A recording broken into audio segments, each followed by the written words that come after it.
stories and show them around.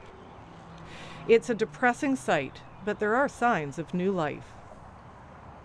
I'm sad to see the devastation, but I'm happy that I came and I saw the people who have such faith and hope and that they are going to continue to rebuild even though everything is gone for them. I'm happy to see that everyone's going to be okay.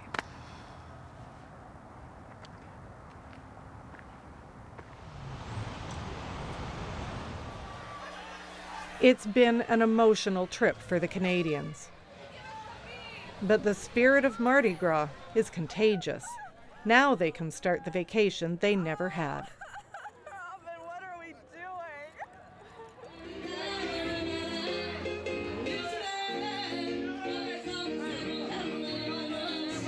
doing? The song is an homage to a city and the people who survived the storm, and to friendships that will live on.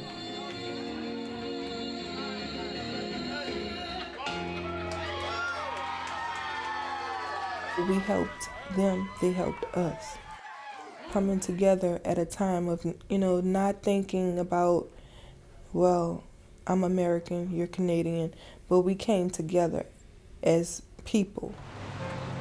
Finally, the old green van, a symbol of the worst day of their lives and the generosity of strangers, takes them to the airport one more time.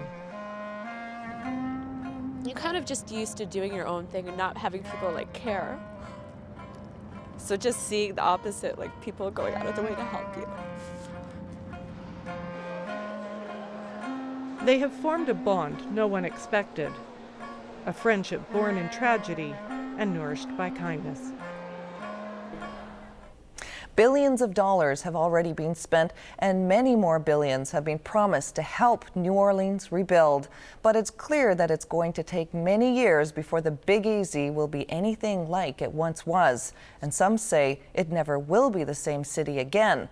In the meantime, U.S. Army engineers are working frantically to repair the damaged levees.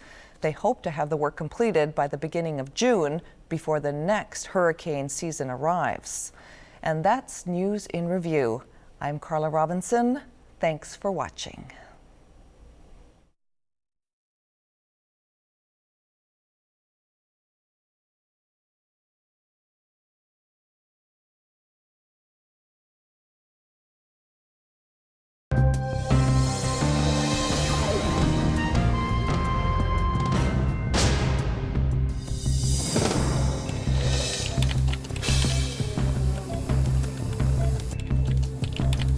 They are Canadians so desperate for organ donors, they're going on the internet to find them.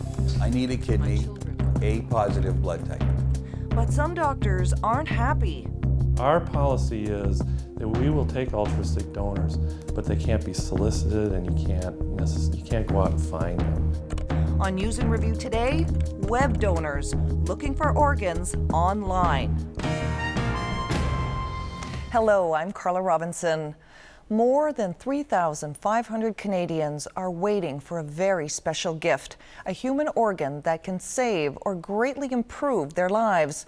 But there aren't enough kidneys, hearts, livers, and other organs from living or dead donors to go around.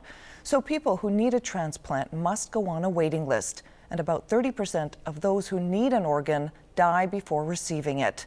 But now some Canadians are trying to bypass that transplant list. They're going on the internet to make a direct appeal for an organ. Some of them are getting what they need from living donors they don't even know.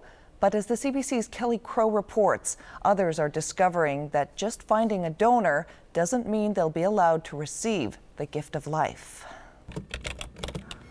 I'm writing this on behalf of my very dear father.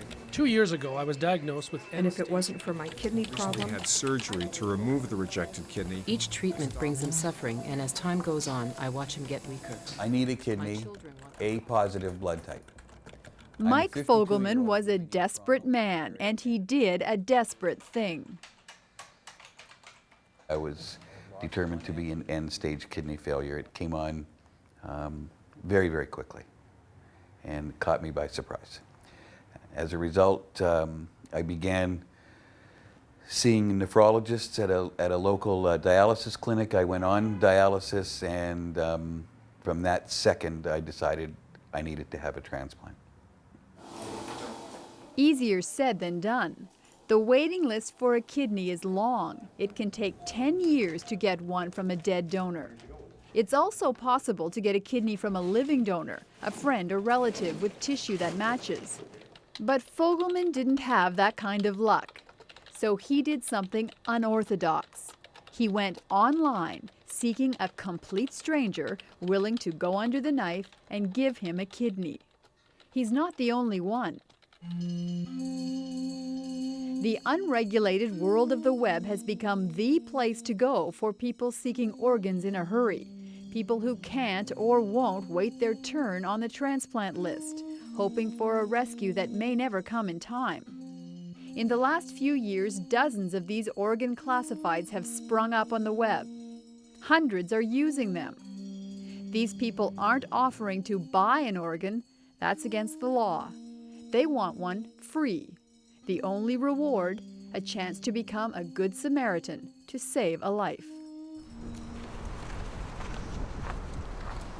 What kind of person would answer an ad from a complete stranger asking for a free body part?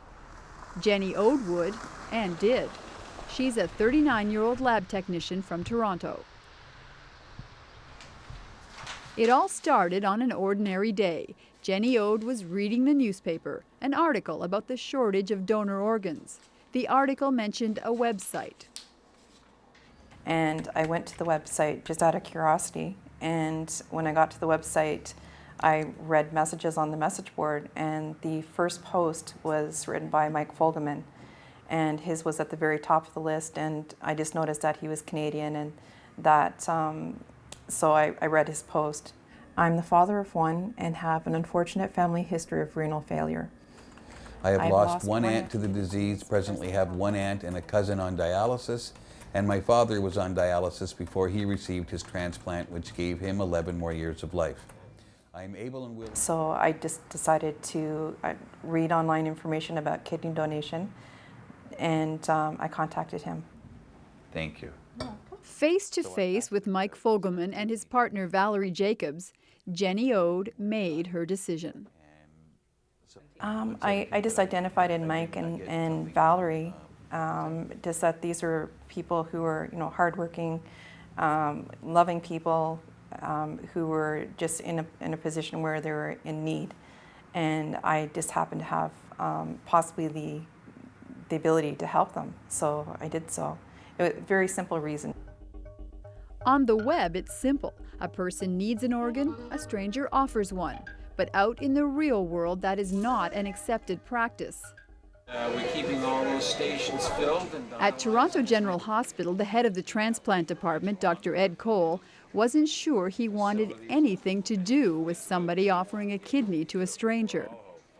We needed to be very sure that this individual understood what the risks were that were involved in donating a kidney, and that she was doing it of her own free will, that there was no coercion of any kind, and that as far as could be determined by our psychiatrists and social workers, that she was capable of understanding all these issues, that she was making a free choice, and that took quite a while. In the end, the hospital decided this truly was an altruistic donation.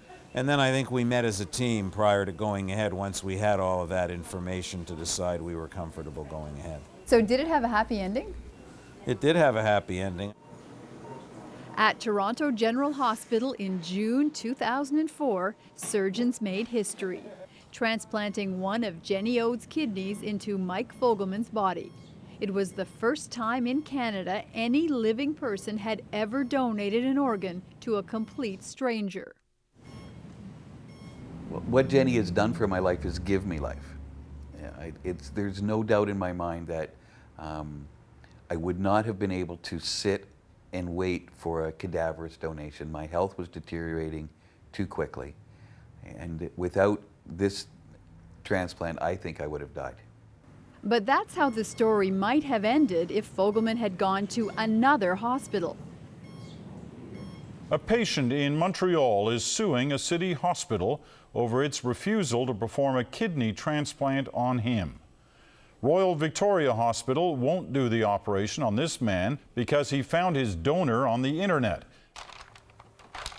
Baruch Tegeni made headlines when he tried to find his own kidney. The 61-year-old diabetic suffered kidney failure a few years ago, and he was rapidly getting worse. Always to do the dialysis every 4 times a week. I mean, it's a terrible thing. I don't wish to anybody to have that kind of life. I was prepared to die, I'll tell you the truth, than to live that kind of life. So Tegeni's friends posted messages on this website telling a compelling story about his heroic past. Some Falashas managed to escape from Ethiopia, including Baruch Tegeni, who now lives in Montreal. The story became a documentary film, how he had saved Falasha Jews in Ethiopia from persecution and death. Now this hero needed a hero of his own. And it seemed he had found one. This man, living in India, moved by the story, offered to come to Canada and give Tegeni one of his kidneys. But the doctors said no way. Dr. Douglas Keith is a kidney specialist at Montreal's Royal Victoria Hospital. The system as we have it now, we try to make it as fair as possible so everybody has an equal chance at getting the next organ. He says if someone wants to become a living donor and give a kidney to a stranger, it must go into the existing organ pool, so doctors can give it to whoever is sickest and has waited the longest. He says you shouldn't be able to choose who gets your kidney, even if that turns potential donors away.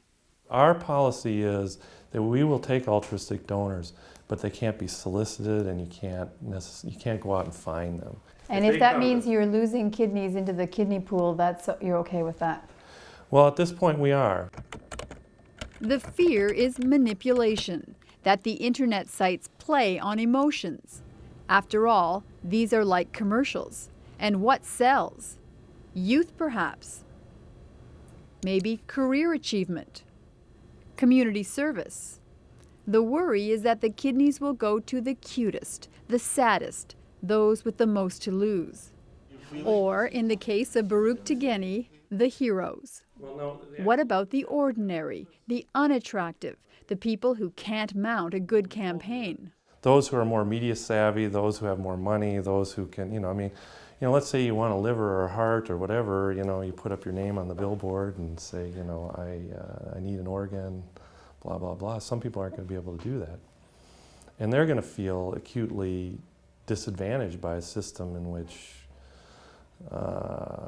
it's kind of a laissez-faire, whoever can, make the best case.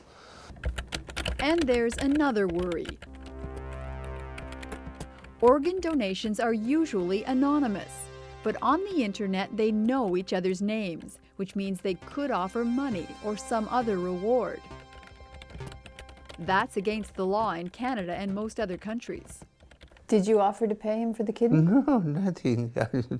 I didn't have the money to pay him too. I've been asked that question as well, and the thought of, I'm being asked basically, are you the type of person who's doing something with the expectation of receiving something in the future, or are you keeping a scorecard? So that premise is very insulting. And I'd like to think I'm the type of person who's doing something purely just to help another person. What about the chance that money is changing hands, or something that you don't actually know about? I think all we can do is our best, but what I contend to you is that one can never be 100% sure when a brother gives a sister, or a child gives a parent, or a friend gives another, or a spouse gives his or her spouse. I mean, one can never be certain that nothing has changed hands, either financial or otherwise. Examine your kidney. You'll tell me if there is any pain anywhere. Tegeni was ready to fight in the courts to get the kidney from his Indian donor, but in the end, he didn't have to. He made it to the top of the waiting list and got his life-saving transplant the conventional way. There we go. Still, the hospital says if another patient shows up with an internet-arranged transplant, it will also say no. So, 2 hospitals, two different policies.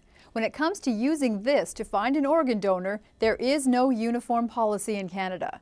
Most hospitals haven't even thought about what they will do if a patient shows up with a stranger and demands a transplant. And it will happen as more and more people go online to find the organs they need. Patients like Bruce McLaren. He's a 44-year-old father of two. His kidneys were destroyed by a rare genetic disease. So every other day, he goes for dialysis. Here I am for this time in my life, this 4-hour block or 5-hour block that I sit here. Well, there's nothing I can do. I can be doing other things. I could be spending the time with my family, for one. So this person here is still looking to become a donor. So McLaren and his wife Cheryl are online, searching for their very own Jenny Ode. I've never asked anybody for anything in my life.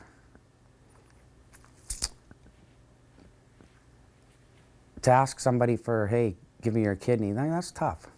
Like deep down, that emotionally, it's...